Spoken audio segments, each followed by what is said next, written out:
Today I was having a conversation that I have so often with business owners. They called me completely frustrated because they have a great employee. She's smart, she works hard, they trust her, but they're like, there's just that one thing that we can't get her to step up and do what she's really capable of doing and lead in our company. And they were really frustrated because they felt like she could do so much more, but they didn't know how to communicate to her what they wanted her to do. And so I told them this story, and I've been telling the story for years and years and years, and it never fails to resonate with people. It's the key to empowering team members versus teaching them, versus training them, versus certifying them, all those things which can be very good and very useful. But if there is no empowerment, there is not going to be any long lasting transformative change. So, this is a story. Years ago, when I first started my first quote real job in a law firm in Tampa, Florida, I came in as a temporary receptionist through a temp agency, and they hired me on full time. I was very young, had never worked in an office before, but I was smart, I was hardworking, probably wasn't the most reliable or dependable, um, my boss kind of took me under his wing, the staff took me under their wings, and we were making it work. And then this happened. And this was probably literally 20 years ago. And I can still feel this experience today like it happened this morning. My boss called me into his office to talk to me about how I was answering the phone. And instead of having a conversation where he kind of reprimanded me or scolded me on being a little too brusque when I answered the phone, a little too short, not friendly enough, he explained this to me. And the company I worked in was an estate planning law firm.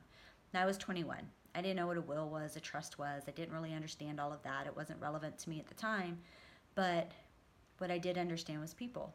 And my boss explained this to me. He said, when you pick up the phone, he's like, I appreciate that we all give you a lot of work to do and you're trying to get all, the stuff off your desk and completed before you leave for the end of the day. And I really appreciate that.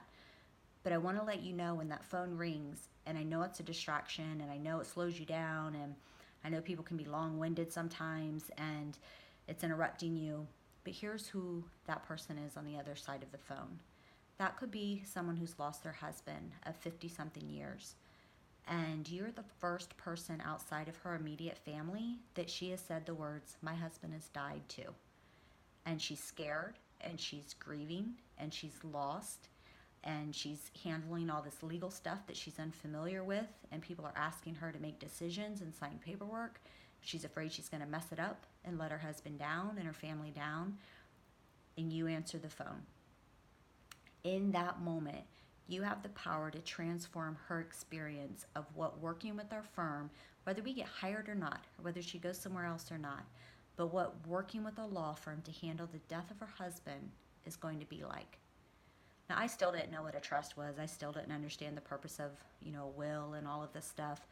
But I had a grandmother I was very close to. And I remember when my grandfather passed away. And I remember the look on her face every time the phone would ring and a telemarketer or a salesperson would ask for my grandfather, and she would have to say the words, he's died. Can you please take his name off the list? And in that moment, it hit me. This is who I could be talking to. It could be my grandmother. And the power that I had in that moment, not understanding the legal techniques, not being an attorney, but the power I had as the receptionist to make that person feel like we're going to help you. We're going to take a little bit off of your plate in this horrible experience that you're going through. It's going to be okay. We're going to at least make sure the legal part's okay and it's not going to get messed up, and you're not going to let your husband down, and you were not going to let your family down. And I had that power. And in 20 something years, no one has ever had to talk to me again about how I answered the phone and how I treated the person on the other side. And it wasn't with a bad intention. I was a good employee. I was just trying to be efficient and get things done and get back to the work on my desk because I cared. But now I was empowered. I knew I could make a difference. As the receptionist, without a law degree, without the training, without the experience, I could make a difference. And once you clue your team member into that and you make it relevant to them and the power they have, in 20 something years, I've never stopped growing.